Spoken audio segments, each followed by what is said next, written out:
오늘은 본문 말씀을 가지고 하나님의 영광을 위하여 살라, 이러한 제목으로 말씀을 전하려고 합니다.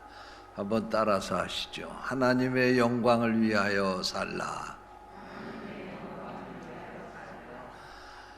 오늘 말씀의 제목입니다.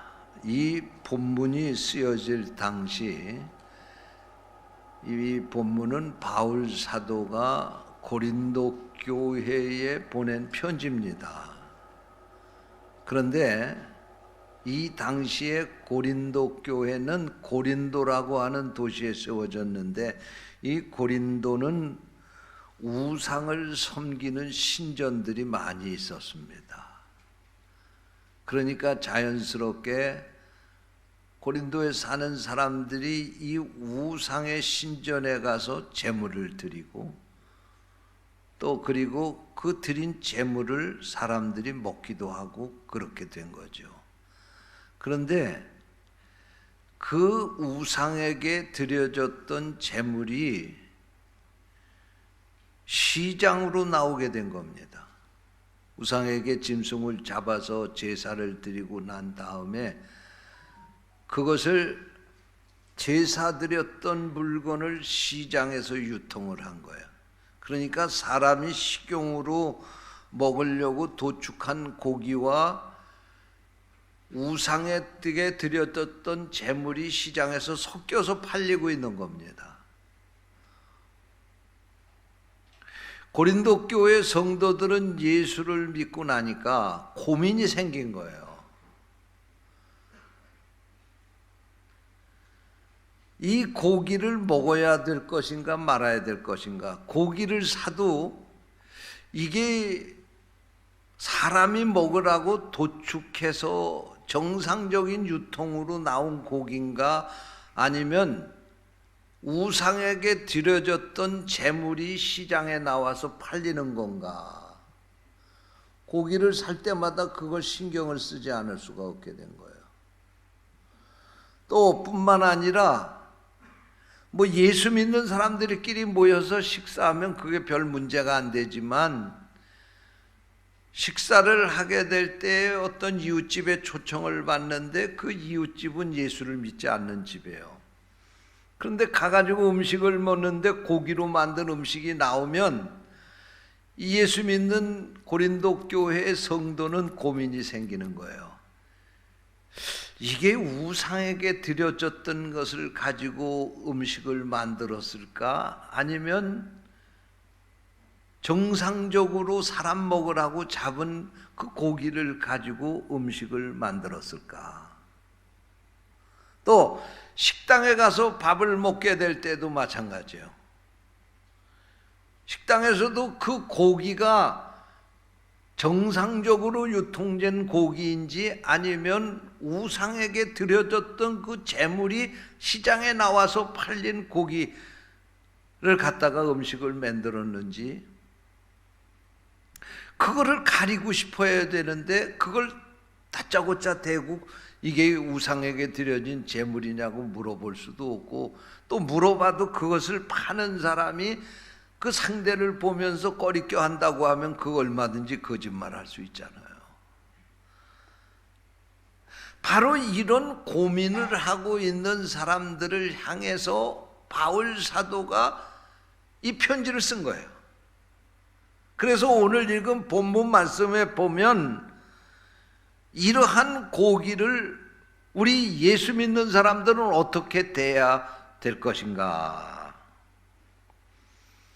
결론적으로 이렇게 바울 사도가 대답을 했어요. 모든 것은 하나님이 만드신 것이니 감사함으로 먹으면 된다. 할렐루야. 저도 어렸을 때요, 제사 지내고 보낸 음식 같은 거 안 먹었어요. 왜냐하면 그 제사를 드리는 거는 우상에게 드린 거 아니에요. 제가 그 당시에 제가 어렸을 때에 집에서 시루떡 해서 먹는 게 쉽지 않았어요. 그 1년에 한두 번 먹을까 말까 하는. 요즘에 아이들은 뭐 맛있는 걸 많이 먹으니까 시루떡이 맛있는지 모르고 살지만, 그 옛날에 정말 6.25 전쟁 끝나고 그 못 살고 가난할 때 집에서 떡 한 번 만드는 게 얼마나 어렵습니까? 그때 그 시루떡 만들어 가지고 무슨 고사를 지낸다든지 무슨 뭐 제사를 지낸다든지, 그리고 그러면 옆집에서 그거 제사 드리고 그 떡 갖고 오는 거예요. 저는 그거 안 먹었어요. 왜냐하면 그 귀신이 붙어 왔는 줄 알았어요. 그 떡 속에 틀림없이 어딘가 귀신이 들어있다 그 생각을 하고 안 먹었어요. 근데 우리 부모님은 그거 잡수시더라고요.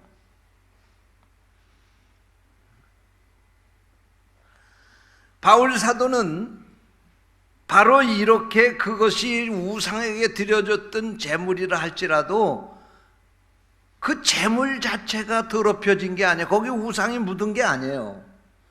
다 우리가 먹는 떡하고 똑같은 거고 제물 고기도 똑같은 거예요. 그 자체는 선한 거예요. 그런데 그것을 가지고 보는 사람의 입장에 따라서 입장이 다른 거예요. 믿음이 있는 사람들은 이거 하나님께서 만드신 거니까 감사하고 먹으면 된다 그러면 아무 문제가 안 되는 거예요. 그 고기 먹었다고 해서 귀신이 내 속에 들어옵니까? 그런데 그게 꺼리 껴지는 사람이 있는 거예요. 내가 믿는 사람이 이거 먹으면 되나? 먹지 말라는 거예요. 또 예수 안 믿는 사람들이 나를 쳐다보면서, 아니 저 사람 예수 믿는 사람이 우상에게 드려졌던 제물을 먹네. 아니 믿음이 약한 사람이 그걸 쳐다보면서 저 사람 예수 믿는 사람이 어떻게 우상에게 드려졌던 제물을 먹어? 그러면서 그걸 바라보면서 시험에 들거나 혹시 하나님의 영광을 가리는 일이 나타난다고 하면 그거 먹지 말라는 거예요. 그러니까 같은 우상에게 드려진 제물이지만 그것이 먹을 때 또 먹어도 뭐 하나님께 영광을 가리는 일이 아니라고 하면 먹어도 되지만, 똑같은 음식이라 할지라도 그것이 영광을 가리는 일을 하게 된다고 하면 그거 먹어서는 안 된다 그런 말씀입니다. 그러면서 결론적으로 오늘 읽은 이 본문 말씀을 하는 거예요. 너희가 먹든지 마시든지 무엇을 하든지 다 하나님의 영광을 위하여 하라 그런 말씀입니다. 먹는 게 목적이 되면 안 된다 그런 얘기예요. 그 먹는 것에도 목적이 있어야 돼. 그게 뭐냐? 하나님의 영광을 위해서. 할렐루야. 여러분 이 말씀이 무슨 말씀입니까? 성도들은 고기를 먹든지 먹지 않든지 그 이유가 하나님의 영광 때문이어야 한다 그런 말씀입니다. 그러니까 이 말씀은 같은 것을 먹어도 어떤 때는 하나님의 영광을 가리우기 때문에 먹으면 안 될 때가 있고, 또 하나님이 주신 것이니까 감사함으로 먹어도 된다 그러면 먹어도 된다 그런 말씀입니다. 여러분 성도가 누구입니까? 성도는 삶의 목적이 변화된 사람이 성도인 것입니다. 우리가 예수 믿기 이전에는 내가 좋은 대로 살았습니다. 내가 원하는 것이 목적이 되었습니다. 그러나 우리가 예수를 믿은 후에는 내가 좋은 대로 사는 것이 아니라 주님이 원하는 대로 살아야 됩니다. 하나님의 영광을 위하여 살아야 된다 하는 말씀이 오늘 본문 말씀이 주는 메시지라는 사실을 믿으시기를 바랍니다. 그러므로 성도들은 먹기 위해서 사는 것이 아니고 돈 벌기 위해서 사는 것이 아니고 일을 위해서 사는 것이 아닙니다. 먹는 것도 하나님의 영광을 위해서 먹어야 하고, 돈을 버는 것도 하나님의 영광을 위해서 벌어야 하고, 일하는 것도 하나님의 영광을 위해서 일해야 된다 그런 말씀입니다. 성도들은 삶의 방식은 다르지만 삶의 목적은 오직 하나, 무슨 일을 하든지 하나님의 영광을 위하여 하는 것이 삶의 목적이라는 사실을 믿으시기 바랍니다. 최근 잡코리아라고 하는 데에서 20대서부터 30대를 대상으로 설문조사를 했습니다.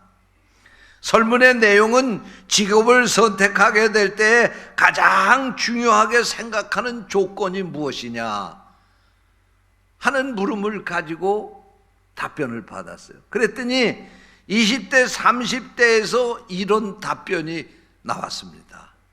제일 첫째가 뭐냐면 월급을 얼마를 주느냐 하는 게 제일 중요하다 그랬어요. 예? 연봉을 많이 주는데 취직하겠다 그런 말씀. 두 번째로 전문성이 있는 데를 가겠다. 내가 가지고 있는 실력, 내가 가지고 있는 자격, 내가 가지고 있는 능력에 맞는 그런 직종, 그런 직업을 택하겠다 그런 말씀입니다. 세 번째로 그들의 많은 답변은 고용의 안정성을 보고 취업을 하겠다. 어떤 데는 얼마 직장생활 하지 못하고 정리해고되는 데도 있고 명퇴를 시키는 데도 있는데 요즘에 공무원들처럼, 그래서 그걸 철밥통이라고 그러죠. 공무원들처럼 자기의 정년이 보장되어 있는 그런 직장, 그런 데 가겠다. 네 번째로는 일이 재미있는 곳에 가서 일하겠다. 아무리 돈이 많이 벌고 일평생 직장생활 할 수 있게 해준다 할지라도 일이 지긋지긋하면 못하는 거 아니냐. 근데 일하면서 재미가 있어야지. 다섯 번째로는 칼퇴근을 보장하는 데 가겠다. 저녁 때 퇴근 시간에 이 핑계 저 핑계 대고 과장님이 일 시키고 부장님이 일 시키고 그런 데는 안 가겠다는 거예요. 요새 젊은 사람들은요, 그러니까 퇴근 시간 정확하게 지켜주는 직장에 가겠다. 그건 조금 연봉이 좀 작아도 그런 직장에 가겠다. 그렇게 대답을 했어요. 근데 사실 이것은 2030 세대뿐만이 아니라 모든 사람들이 다르지 않을 겁니다. 나이 먹은 사람들도 이런 조건을 다 똑같이 자기 직장 생활을 하게 될 때 이런 조건을 중요하게 생각할 것입니다. 이것은 세상 사람들이 자기가 일하는 곳에서 자기가 중요하게 생각하는 조건인데 우리 성도들은 달라야 되는 것입니다. 이런 것들보다도 더 우선적으로 우리가 풀어야 할 것이 있는데 그것은 뭐냐? 이 일이 하나님께 영광이 될 것인가 하는 문제입니다. 할렐루야.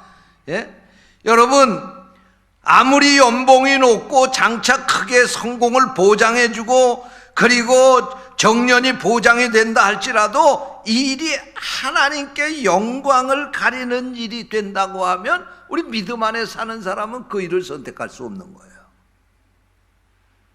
아무리 돈을 많이 벌 수 있는 일이라 할지라도 신앙 양심에 꺼리 끼는 일을 우리 성도들은 할 수 없는 거예요.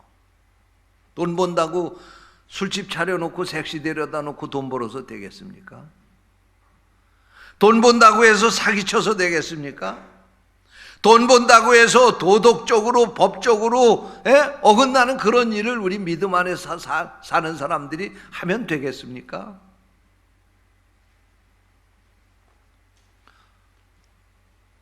우리는 무슨 일을 하든지 하나님의 영광을 위해서 하는 것이 우리의 삶의 목적이다. 그런 말씀입니다. 이해가 되십니까?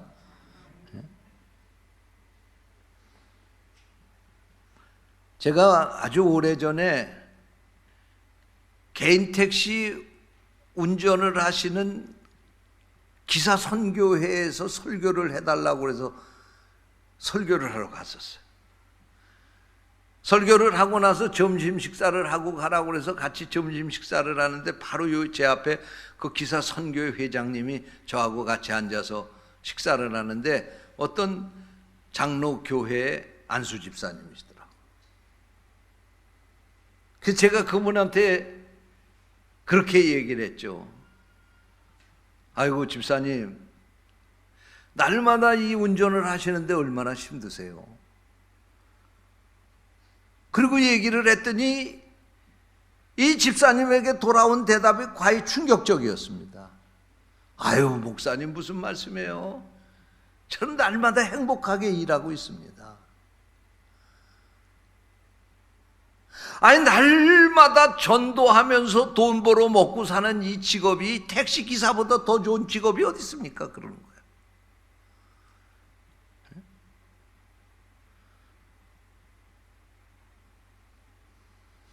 전도하러 가려면 교회에서 전도 내보내면 사람 찾아서 가는데 문도 안 열어주잖아요. 아파트에서 교회에서 나왔다 그러면요, 아니 뭐 문도 열어주기는커녕 경비실에서 아예 전도지 들고 아파트 들어오지 말라고 내쫓잖아요. 근데 이 집사님 말씀이 그거예요. 아니, 자기 발로 내 문 열고 들어온 사람한테 전도하는데 얼마나 전도가 쉽습니까? 그런 얘기예요. 쫓아다닐 필요 없고 자기가 들어와서 전도받는데, 그런데 열심으로 운전하고 사람 태우고 전도하고 내리다 보면 돈도 벌고,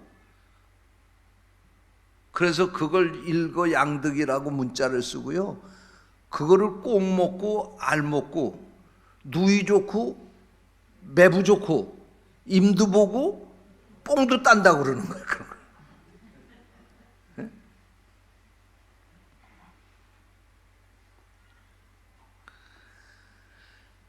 제가 그 말씀을 듣고 오히려 은혜를 받았어요.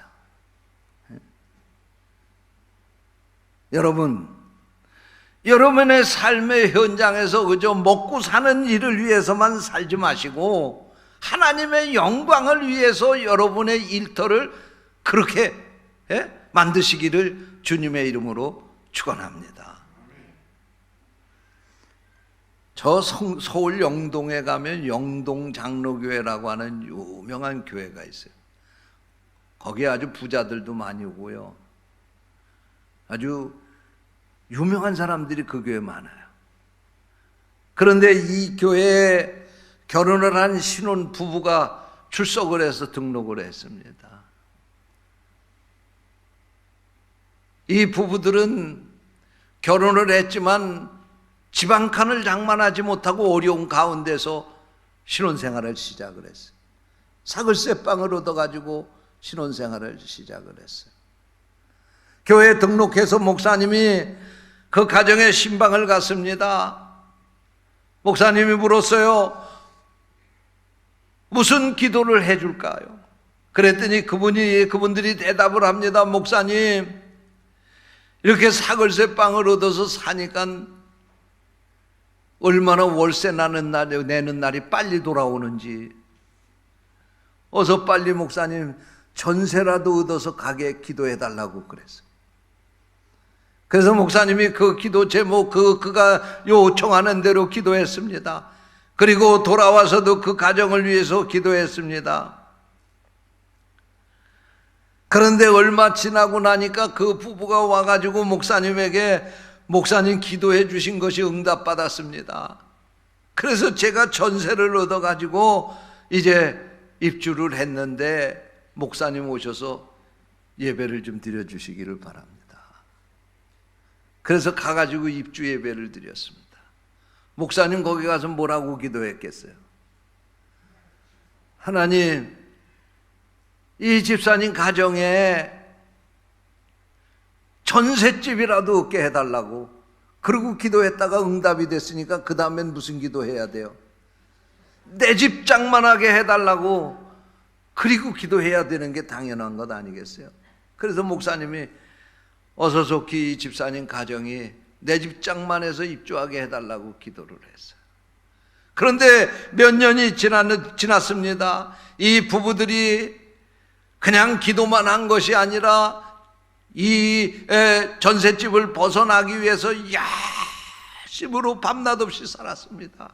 밤에도 가서 일하고요, 남편은요 직장에 갔다 와서 저녁에 대리운전을 하고요, 아내도 직장에 다니는데 직장에 와서 오후 저녁에는 파출부로 나가서 남의 집 설거지도 해주고요, 그리고 먹을 것 먹지 않고 쓸 것 쓰지 않고 입을 것 입지 않고 열심으로 해가지고 15평짜리 아파트를 분양받은 거예요. 할렐루야. 그러는 사이에 아이들도 낳고 그랬어요. 아이들 셋을 낳는데요, 15평짜리 아파트에서 사니까 말이에요, 화장실이 하나밖에 안 돼가지고 아침이 되면 난리가 나는 거야. 예? 빨리 나오라고 그러고 난리가 나는 거예요. 그래서 이 부부 집사가 하나님 앞에 또 열심히 기도하면서, 하나님, 적어도 화장실 2개가 있는 집은 가야 되겠습니다. 하나님, 화장실 2개 있는 집에 가게 해달라고. 그러면서 기도하면서 열심으로 또 다니면서 돈을 벌고 그래가지고 결혼한 지 20년 만에 개포동에 34평짜리 아파트를 장만한 거예요. 화장실 2개짜리. 할렐루야. 얼마나 좋아요. 그래서 목사님이 입주한 그 가정에 가서 그 가정이 살아온 걸 다 알잖아요. 그래서 같이 가서 예배를 드리는데 부부가 엉엉 우는 거야. 좋아서 울기도 하고, 지난날 20년 동안 고생하면서 살던 자기 자신의 그 삶을 생각해 보니까 감정이 복받쳐 올라서, 그래서 울면서.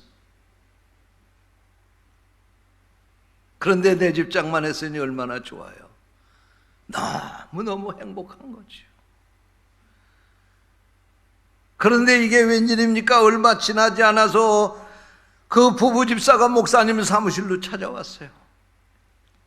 목사님, 큰일 났습니다. 왜요? 남편 집사가 몸이 좀 이상해가지고 직장에 가서 병원에 가서 검사를 받아봤더니 간암 말기 판정이 내린 거예요. 6개월 이상 살 수가 없습니다. 사형 선고가 내려진 거예요.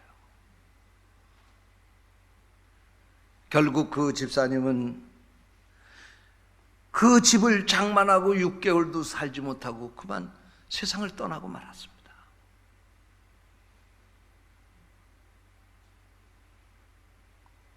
목사님이 가서 그 장례를 치러주면서 너무나도 기가 막힌 거예요. 이 죽은 집사는 지금까지 20여 년 동안 살아온 것이 화장실 2개 있는 34평 아파트를 위해서 목숨 걸고 살다가 결국 병이 든 거예요.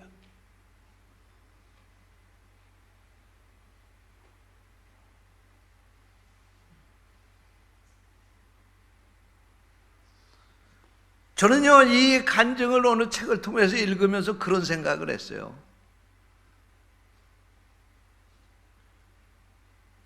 이 이야기를 읽는데 저한테 그 이야기가 나한테 그러더라고요.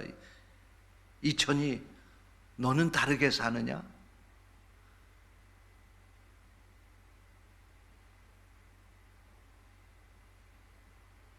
여러분, 혹시 여러분이 인생을 살면서 이 집사님처럼 그렇게 사는 것은 아닙니까?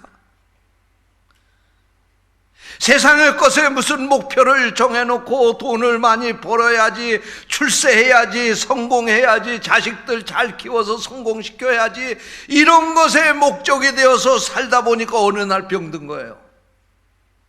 아니, 어느 날 인생이 끝난 거예요. 그래서 천국 가게 생긴 거예요. 여러분, 그렇게 산 사람이 많은 재산이 있으면 그걸 성공했다고 말할 수 있습니까? 그렇게 산 사람이 사업을 크게 일으켰다고 해서 그 사람은 성공했다고 말할 수 있습니까?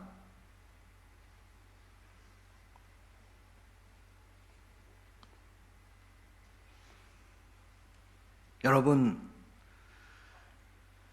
내 인생의 목적이 이렇게 세상에다 무엇을 많이 쌓아놓고 무엇을 많이 누리고 무엇을 많이 가지고 사는 것에 인생의 목적을 가지고 살아서는 안 된다는 거예요. 오늘 바울사도가 우리에게 말씀하고 있는 것은, 우리가 사는 것이 돈을 버는 일이라 할지라도, 우리가 사는 것이 무엇을 이루기 위해서 하는 것이라 할지라도 거기에 목적은 반드시 하나님의 영광을 위해서 해야 된다는 거예요. 할렐루야. 여러분, 음악가 가운데 모차르트라고 하는 천재 음악가가 있습니다.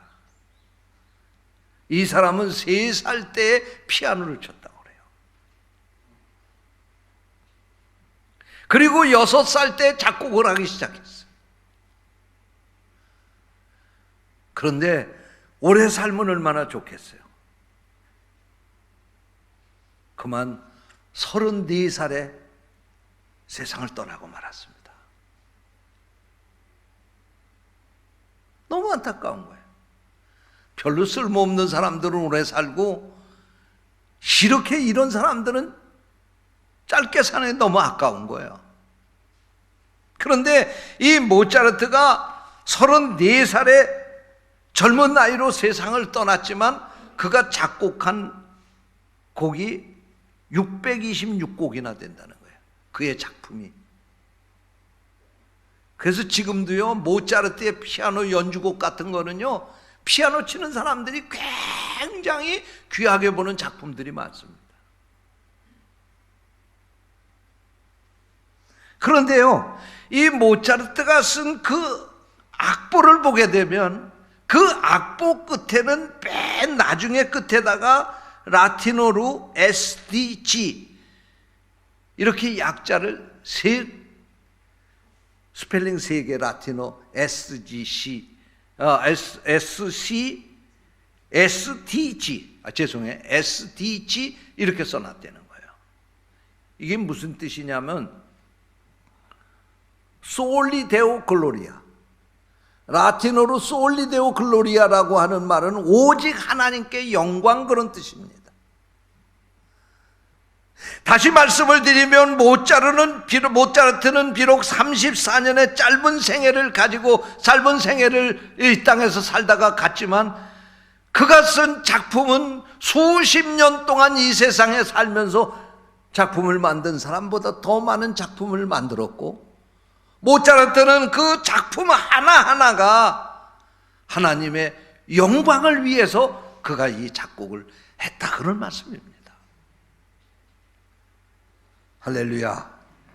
여러분, 하나님의 영광을 위해서 살아가는 성도들이 되시기를 주님의 이름으로 축원합니다. 하나님의 영광을 위해서 사는 일은 대단한 일이 아닙니다. 여러분의 삶의 현장에서 여러분에 맡겨진 그 일에 최선을 다하며 남부럽지 않게 그 일을 행하면서 사는 것이 하나님께 영광을 돌리는 일입니다.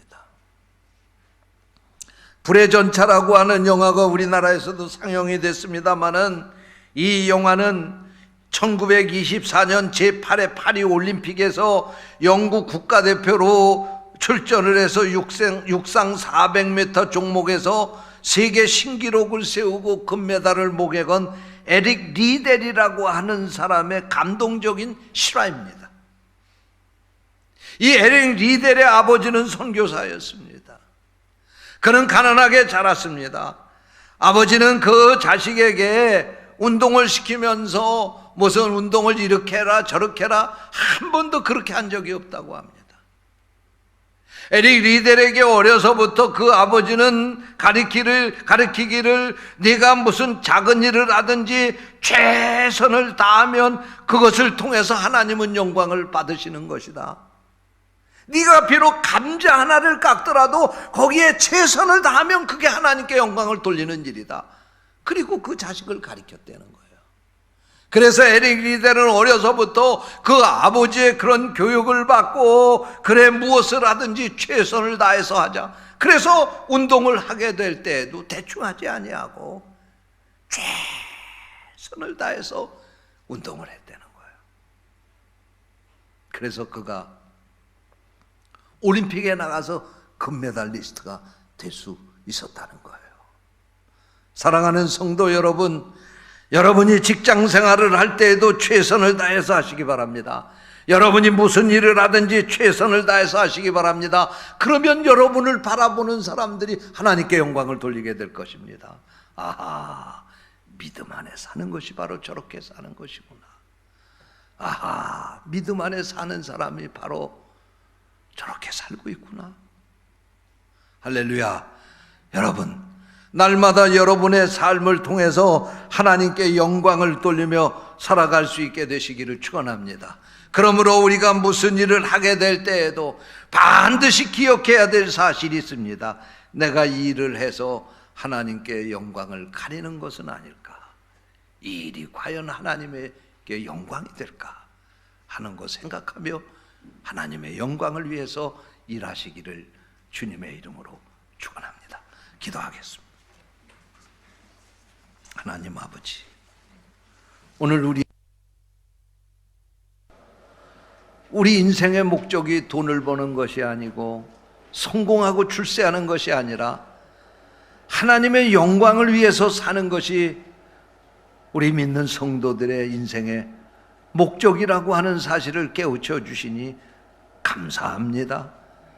이 말씀 앞에 부끄럽지 않게 살아가는 우리 성도들 되게 하여 주시옵소서. 주님의 이름으로 간절히 기도하옵나이다. 아멘.